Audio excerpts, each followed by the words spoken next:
How to hide and unhide apps on iPhone. So hello everyone, so in today's video I will show you guys on how to hide and unhide apps on your iPhone in the latest iOS 18 update. So without further ado, let us begin. So to start off, what you want to do first is check if you are on the latest version on iOS 18. So to check, what you want to do is just click on settings, and then once you're here, what you want to do is just click on general, click on software update, and then just wait for this to load, and then make sure that your software version right here is iOS 18. And then once you're done, what you want to do is just choose the app that you want to hide.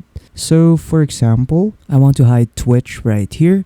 So to hide an app, what you want to do is just long press the app, and then after that, what you want to do is click on require Face ID. Just click on that, and then after that, you'll be greeted with two options. It says right here that the first option is require Face ID and the second one is hide and require Face ID. So to hide the app, just click on the second option, which is hide and require Face ID, and then just click on hide app. And then as you can see, Twitch is now gone. So to unhide the app, what you want to do is just go to this section right here, and then after that, scroll down until you see hidden right here.